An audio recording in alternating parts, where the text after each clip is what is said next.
They know that these guys are always around and playing, having fun. Thank you so much. I know these hearts are for these guys. Okay, so till now we have learned a little about Samakya Karika and how Samakya Karika is important in the parlance of yogic philosophy, and how it is important and how guiding it is that text for everybody who is doing yoga. And it is very helpful. It is very helpful in guiding us in our own way, like our own self. We can guide our own selves as well. We don't need to every time go to a psychologist or a psychiatrist, or or anybody for that matter. These texts basically empower us to guide ourselves. And it is good. I mean, it is always a good idea if, in case you are stuck, to go approach somebody for help. There's nothing wrong in it. But it is also a good idea to know what is your next right step. And these texts become your guide in your own way. So we have till now understood what is Samakya philosophy, and just to give you a revision on it, Samakya philosophy is basically the ancient Samakya philosophical text. It is basically the principles of yoga, the principles of how to conduct yourself in day-to-day life. The whole text is very wide, but I will take you step by step. And there are basically eight karikas, like eight karikas in this Samakya philosophy. Karika meaning verses, like basically the phrases, if you may want to say it like that. But the karikas basically are eight in number, four positive, four negative. The four positive karikas basically guide you in terms of your day to day life, as in what you can do, what you cannot do. And the four negative karikas also guide you in terms of what you should not do, where you should basically think twice before doing anything. So those are called as bhav. So the bhav, four positive bhav that we discussed till now are dharma, jnana, vairagya, and aishwarya. Now we are going to discuss the four negative bhav. But if you want a little revision on four positive bhav, so dharma bhav was the bhav related to what you ought to do. It is like your duty. It is your foundational predisposition. Like the entire structure of human potential and development, basically rests on dharma bhav. So this is the dharma bhav, the bhav which helps you guide in your duty. Now, Gyan Bhav is the practice of, after the practice of Dharma Bhav, Gyan arises. Now, I gave a lot of examples last time, like for a student, how will Gyan means knowledge. So, if a student has to study, they make sure that they sleep on time, get up early, and through dharma, and now this is their dharma, this is their duty to get up early, sleep early, and then study properly. So then when they do this, they are able to get knowledge out of this act of duty of getting up early or sleeping properly, or uh, things like that. So this is how gyan bhav arises, like the knowledge in them arises. Now the third positive bhav, the desirable bhav, is vairagya bhav. So in this bhav, basically objectivity is the central idea of this vairagya bhav. So it is often literally translated as relinquishment of the activities and beauty of life. No, it is not like that. It is a state of mind which is beyond greed and personal attachments that bind you into the endless misery. But it is to refrain from accumulating a mountain of thoughts. Like you, it is vairagya is not like sorry vairagya is not like you will leave it and you will leave the world, you'll go on mountains and not do this or that, or you will not do your basic everyday chores in life. No, that is not vairagya. That is not relinquishing of your duties, is what is meant by vairagya bhav. It basically means not overthinking. It basically means that being down to earth, being, not arrogant. You don't have to be arrogant in your knowledge, power, or position. It basically means that letting go of all the pettiness and useless cravings that persist in the mind, like not overthinking. So that is vairagya. That is like detaching yourself from all the negative thoughts. That is where getting into vairagya.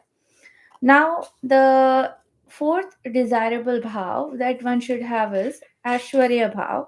Now, this bhav basically means self efficacy and self reliance. So, and how do you get that? You get that basically when you practice your dharma bhav, you perform your duties, and then it gives a rise to jnana bhav. By performing your duties, you get knowledgeable. And then when you get knowledgeable, you are able to distinguish between right and wrong, which is basically vairagya bhav. And then when you know what is right from wrong, what is wrong from right, then comes in you the Ashwarya Bhav, which is basically the self efficacy and self reliance. So, these are the four bhav which we discussed at length for the longest time, like in four sessions, I guess. So, today we just did a little revision. We just touched the tip of the iceberg, and we will get into the four undesirable bhav or the four negative bhav now a bit, and then we will again keep going on, and then we'll come back to the other these four desirable and undesirable bhav, and we'll keep revising them, so with different examples in everyday from everyday life. And if in case you have any ideas about that, you want to share anything regarding each bhav from your life, you're most welcome to do that. So this will give us more um, you know examples from all around us to talk about, to discuss, to share with each other, and grow with each other. So the four undesirable bhav, in that the first is adharma. So we studied about dharma, the uh, uh, the bhav which propagates performing our duties properly. Now, the second is, oh, Stephen, no worries. We'll always revise this and you can come back again and hear it. But it was good to have you. Thank you for letting us know about it. Have a good day. So, adharma. So, the next bhav is adharma, which is basically the first bhav from the undesirable bhav series. It is basically a misunderstanding of what your own true dharma is. It results in a false sense of satisfaction of the practice of dharma. For instance, you are unwell and yet fast. There are people who are not taking care of their health. They are fasting or they are working while they are very sick. That is adharma on yourself. Under a notion of performing a religious act are actually harming yourself. There are many religions, like even in India, like fasting is a part of life, and it is a very good thing. I mean, there was a recent research paper I was reading, and in that it was said that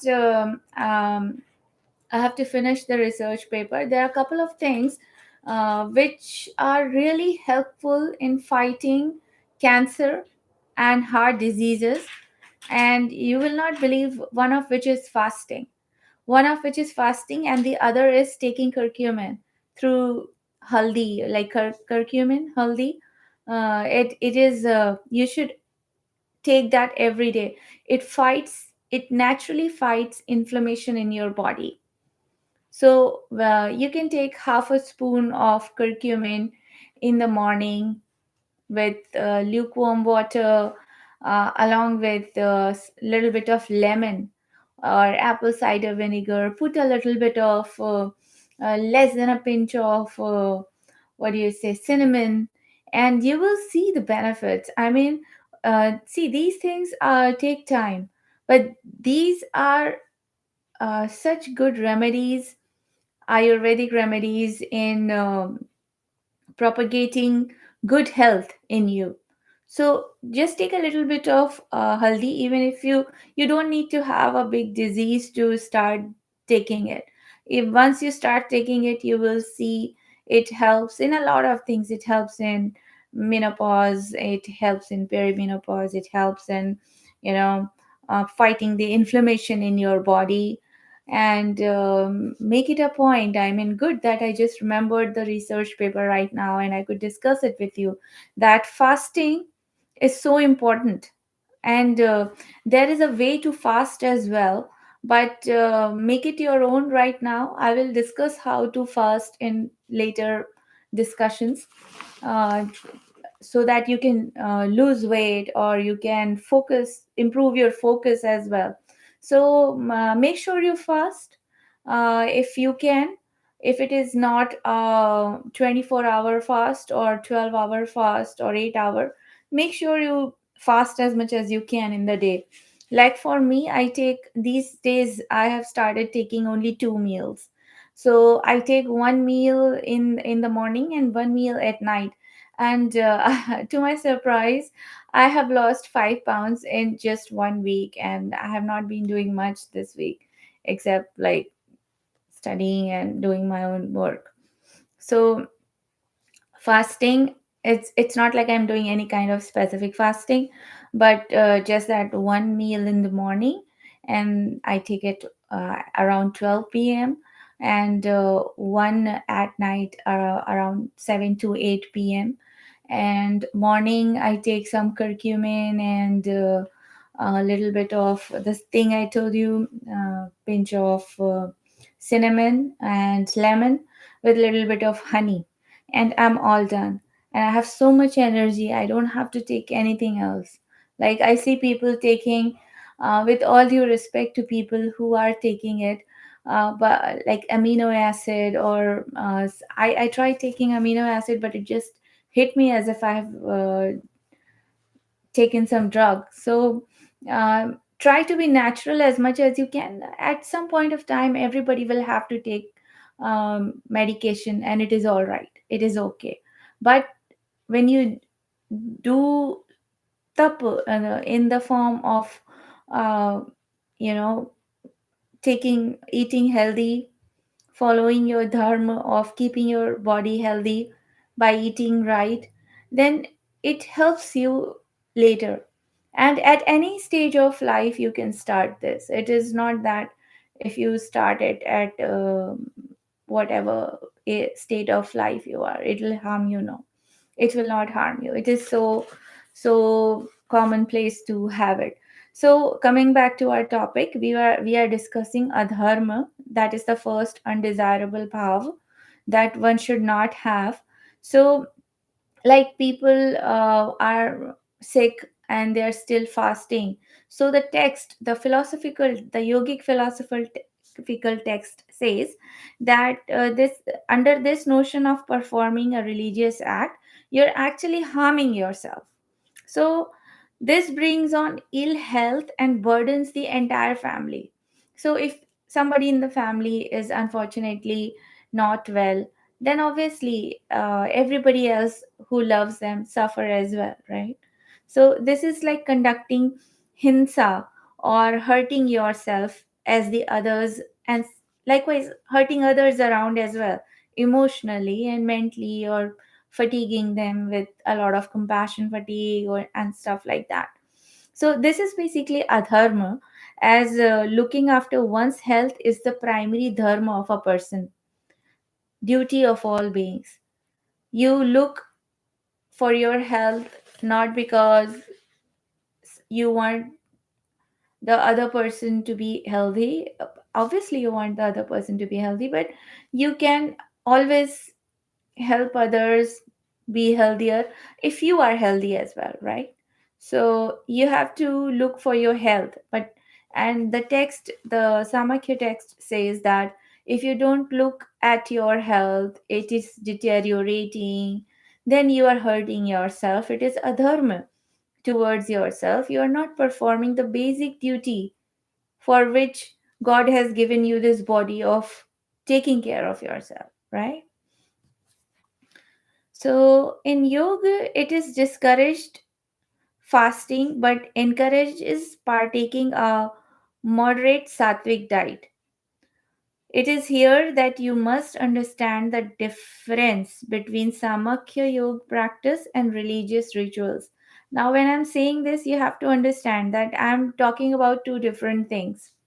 Yoga practice is different than performing a religious ritual, but I will talk about that more in detail, because that is a very sensitive topic, and um, currently in the parlance of things we should not get it into. So but basically you should know that if you are not healthy and you are, for example, putting yourself through something, like you are not healthy and you are still going to the gym to exercise, you are putting yourself at risk. You're putting others at risk as well. So that is adharma. Adharma on your body, adharma on your whole uh, character as a being, right? So the text says first take care of yourself. You have to make sure that you are healthy. So so adharma also occurs when harm is caused to oneself through non performance of one's duties towards personal, physical, mental, and spiritual well being. If you are letting your peace of mind be taken away by people around you, that is also an adharma on you. You don't have to do that. This is your head, this is your peace of mind. Nobody has any rights to take it away from you. And for that, you have to make sure. For example, you must practice asana daily, but so often you neglect them, or you give it to the emotions and tend to indulge in many things and lose self control. Like, for example, um, you are eating, for example, small thing, like I do it so often. I was just doing it a while back. I was just doing it. I just did some adharma on myself. I got this ice cream, and I just have not had ice cream for the longest time, and I get this whole of gallon box, and I'm just eating ice cream, ice cream, ice cream. I lost my appetite, and I lost my whole rigor of eating healthy, which I have been following for all this while. So that is also an adharma. I should have not done it. And thank God I'm reading this text that I can now find it related to what I am doing. So this is what I'm talking about. We all are humans. We will do the mistakes, but it is important to get reminded of what is right from wrong, and then get back to the track of following the right thing. And adharma is also lack of self direction, self commitment, and self motivation. It results in stress, illness, chaos, and confusion. Both the mind and the body become afflicted when you don't follow your dharma and you follow adharma. So you see how important it is to follow your duty of acting right. You have to make sure nobody can do like 100% right and righteous things all the time. But at the same time, you have to make sure you don't do wrong things as well. And the onus of doing the right thing is all on you in that case. So make willful decisions, think before doing, and remember to act right. It's okay to do a mistake, but don't repeat it. It's okay sometimes you get digressed, but come back to the path of right doing. So this was what adharma is. This is what dharma said, that follow your duties. And in adharma we just understood that these are the things that happen when you don't follow your duty of acting right. So we have three more undesirable traits which we will discuss in future, like the agyana, rag, and anashwarya. For today, let's get into our physical practice, and then we will get into meditation. So please come onto your mats in child's pose.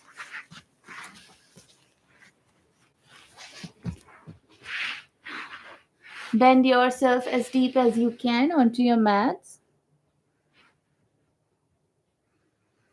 Keep breathing in, keep breathing out.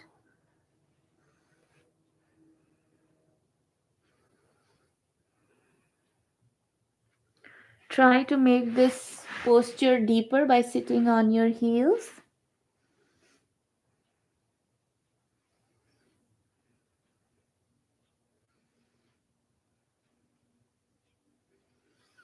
Breathe in positivity, breathe out negativity. Take your right hand underneath your left hand and press yourself onto the mat.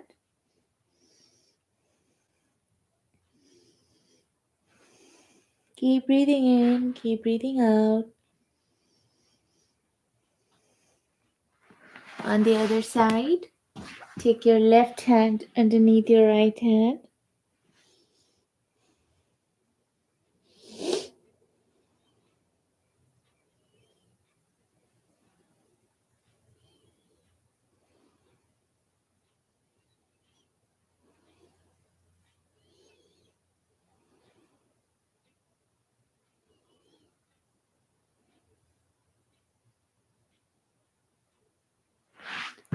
Please come onto the tabletop position, and we will do cat cow.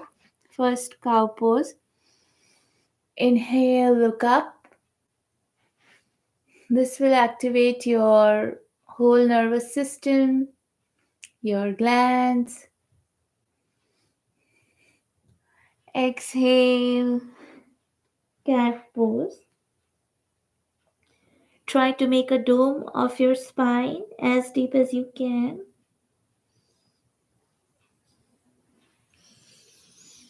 Inhale, look up.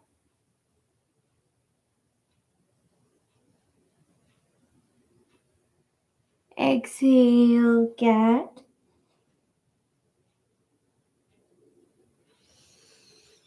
Inhale, cow pose. Exhale, cat pose.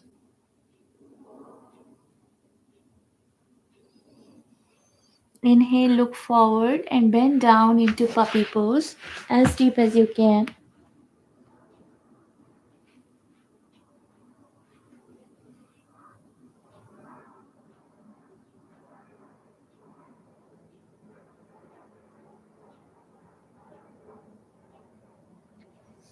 Keep breathing in, keep breathing out. Breathe in from your stomach, breathe out from the top of your head.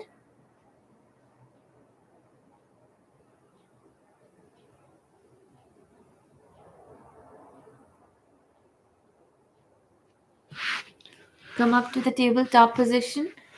Now we lean a little forward by taking our hands ahead, and we will do ragdoll from right to left. Inhale, exhale. Right inhale, sit back. In child's pose, exhale. Come up. Right inhale, exhaling, sit back. Come up. Right. Exhale, sit back.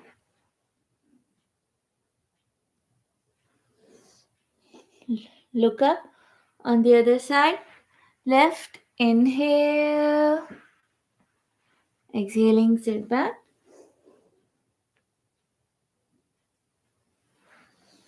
Come up. Inhale, left to right. Exhaling, sit back.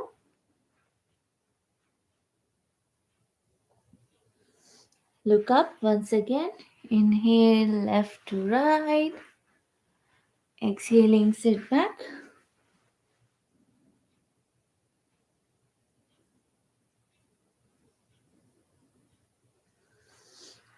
Come up in tabletop position. Look forward and go into downward dog.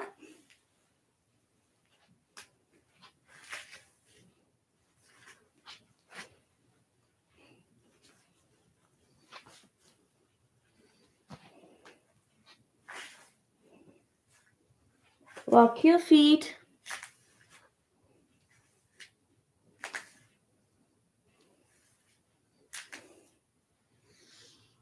Look forward. Come into plank position. Come down and look up into baby cobra. Keep breathing in, keep breathing out.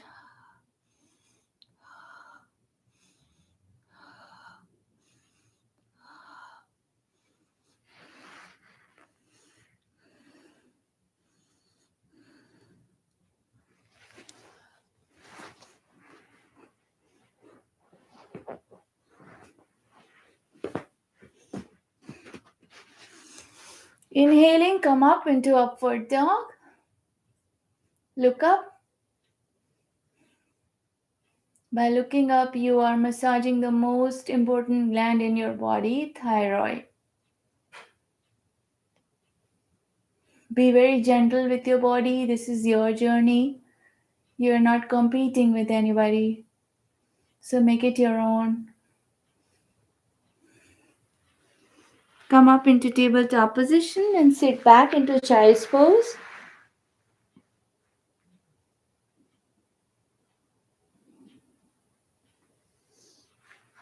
Gaze forward. Once again, inhale. Exhaling, we go into downward dog.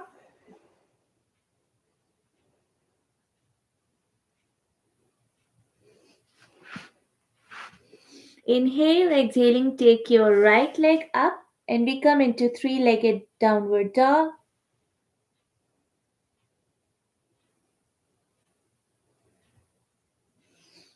Gaze forward, inhale and exhaling, we come and sit into pigeon pose. If you can, please bend down as much as you can.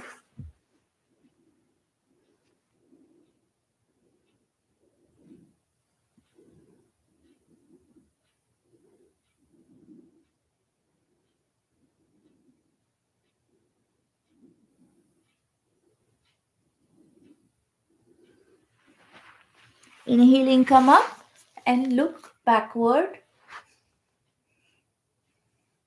This will give you a good spine stretch.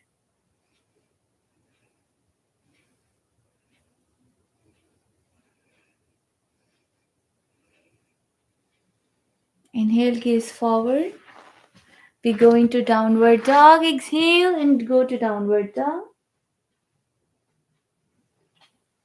Walk your feet.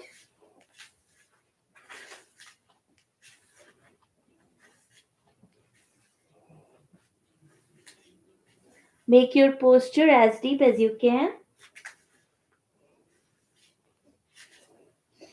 Inhale, gaze forward, come into plank position, and then come into left leg pigeon pose. Bend down as much as you can.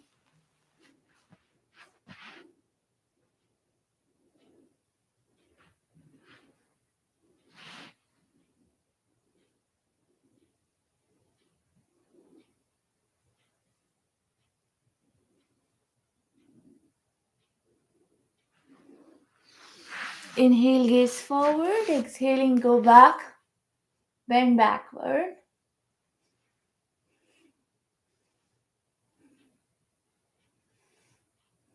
Keep breathing in, keep breathing out.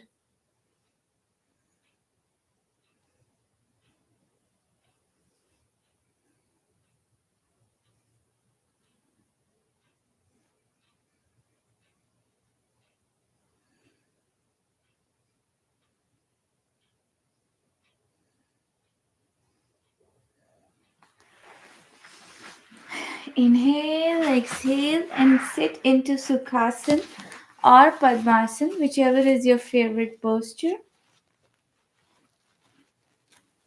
Breathe deeply.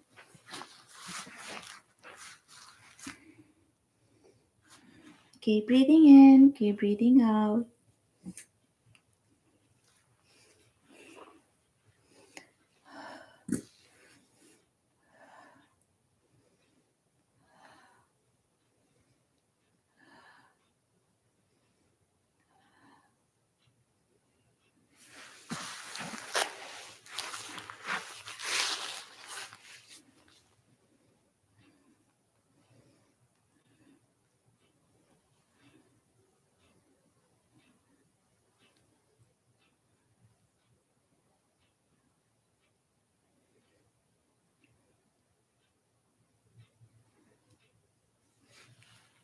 Now take your right hand towards your left side and press it with your left hand.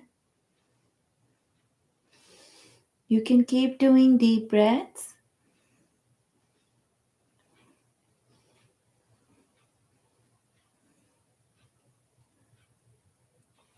Other side.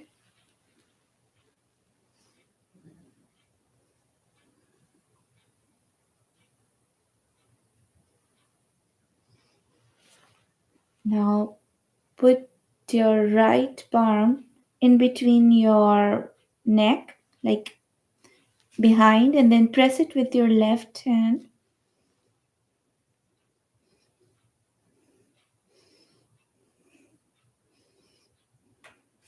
Do it on the other side.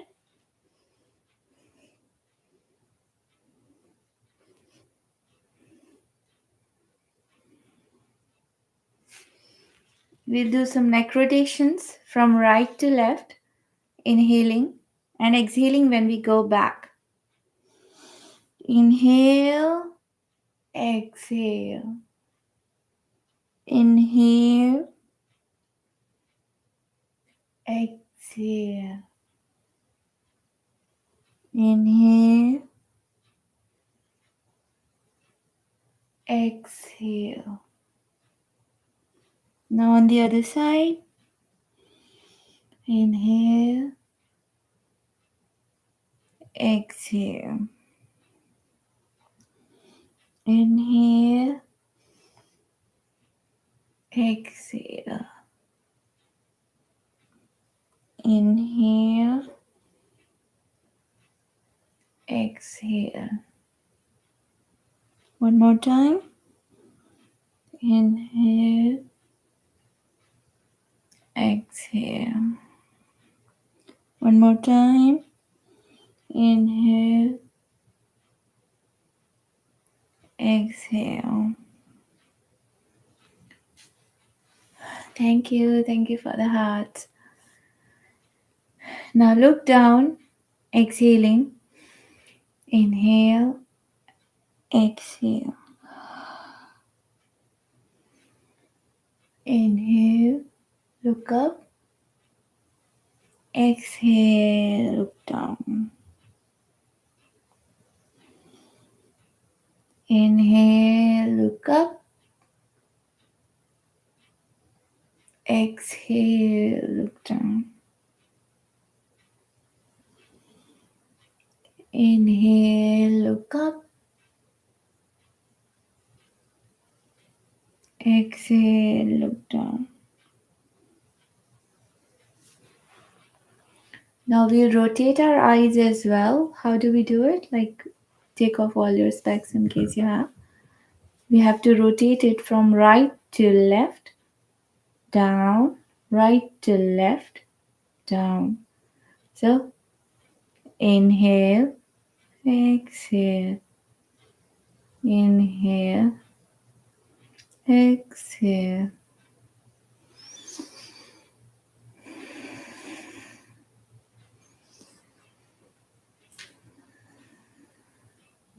Now the other side.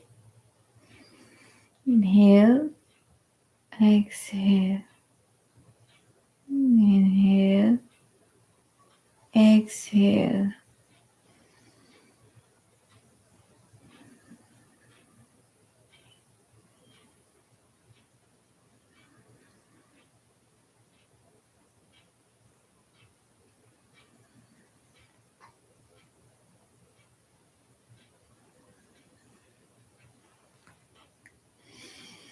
Now close your eyes and we'll take 5 Ujjayi breaths. Breathe in from your nose and imagine that you are exhaling from the top of your head, from the middle of your eye, and then from your mouth. Okay? So when we are inhaling, we will start our inhale from our abs or stomach region. Then we'll come here in this area, and then we'll come here and then here. Okay? And then we'll exhale. Okay.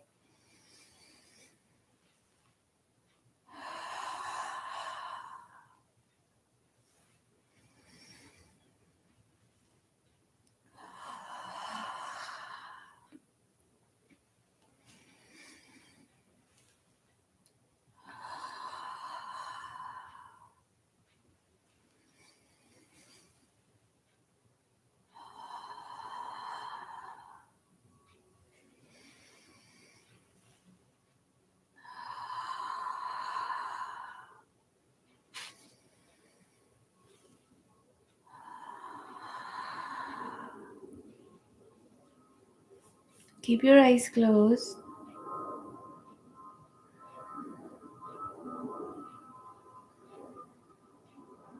Keep your breath normal.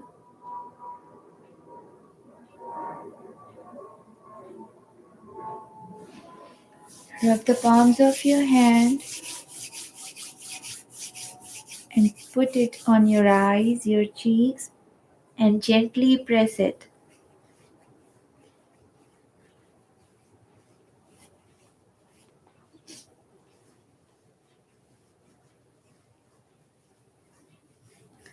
Now press the temples of your head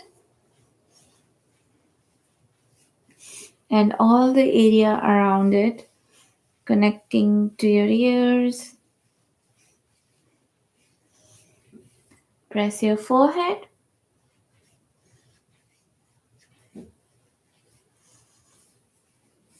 The upper part of the head.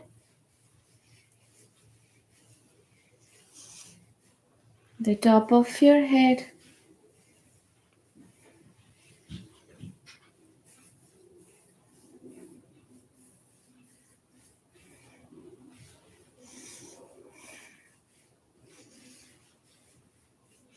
Your eyebrows.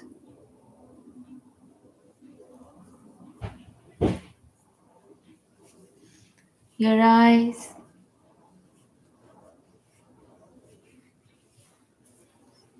The back of your head. Keep breathing in, keep breathing out.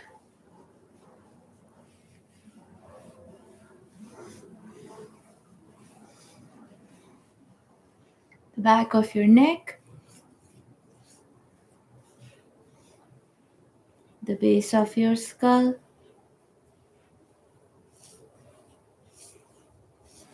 The back of your ears.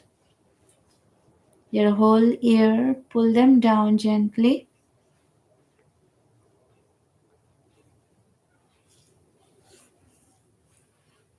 Your jaw bones.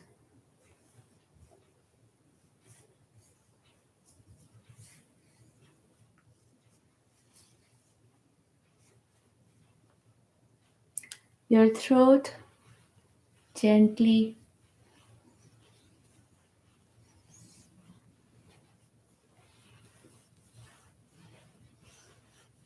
your chest,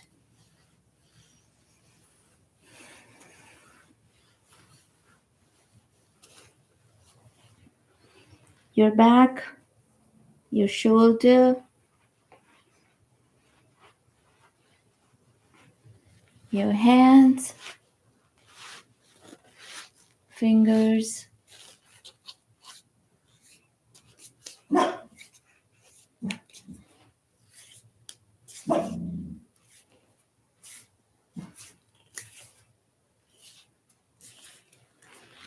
the sides of your body,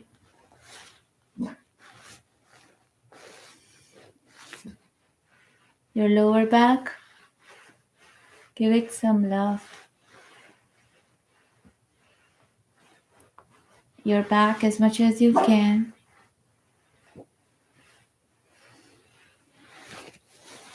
Your front, your abdomen, your legs. Keep breathing in, keep breathing out. Your whole leg, the middle of your feet,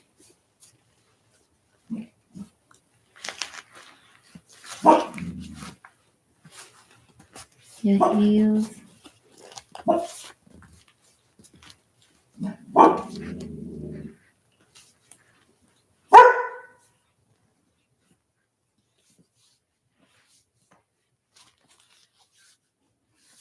your knees.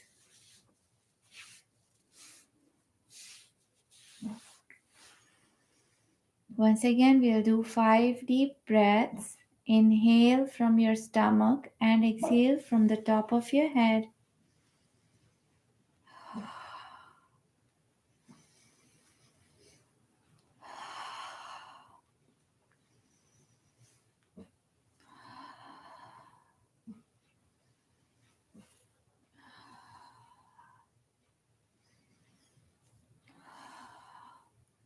Inhale and exhale from the middle of your eyebrows.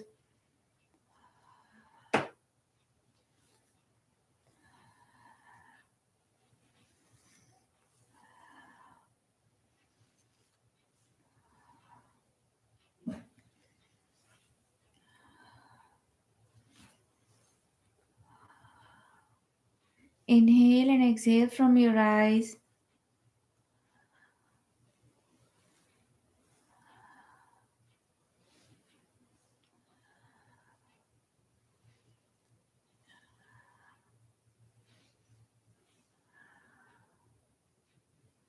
Inhale and exhale from your cheeks.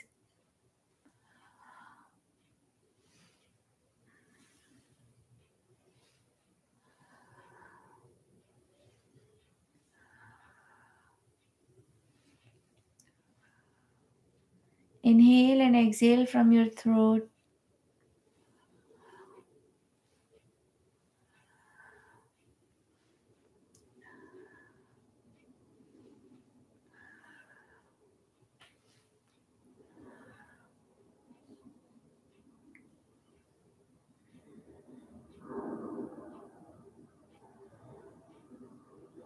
Breathe normally.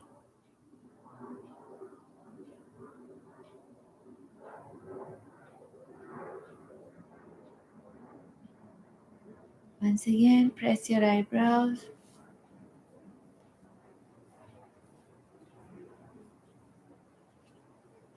your eyes, your cheeks, your mouth, nose, middle of the brows, your forehead,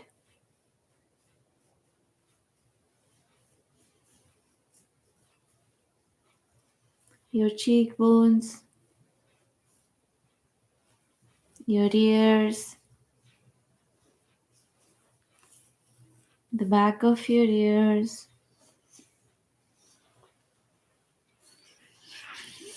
Take a deep breath.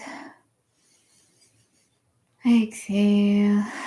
Bring your hands to your heart center. Inhale. Exhale. Inhale. Exhale. Inhale. Exhale. Bow down to Mother Earth and thank her for this beautiful day, for this beautiful night, and for a coming tomorrow. Namaste.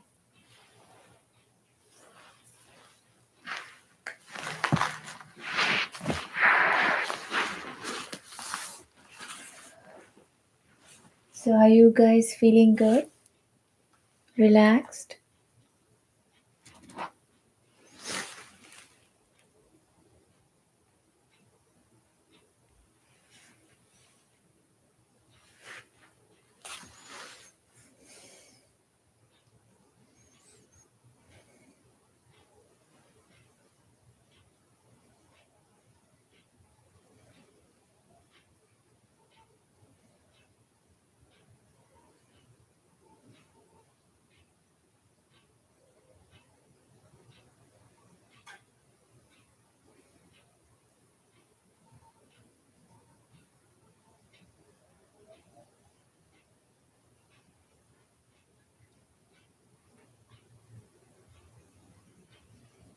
I hope you found this practice useful and now you can have a good sleep. You have calmed down and you can focus on just having a good sleep. If there is any thought that is coming to your mind, just let it go. Don't think about anything. And if you know how to journal, you can also write it in your diary and just maybe if it is important, look at it tomorrow or just forget it.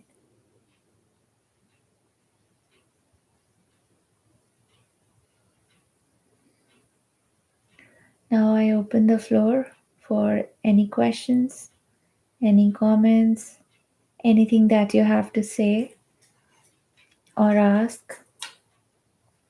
You can also use this forum to discuss your thoughts, your worries, your comments, and we all are here for you.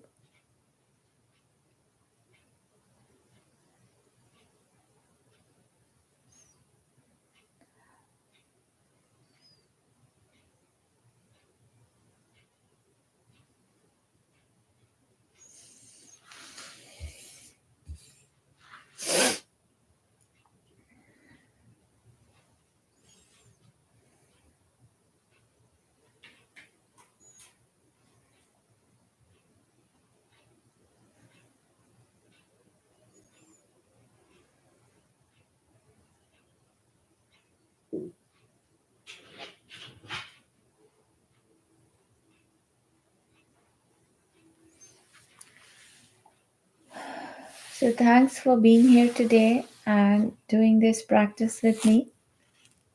I hope to see you again tomorrow. And with that, I wish you have a good night and a good day tomorrow. Bye. Take care, everybody.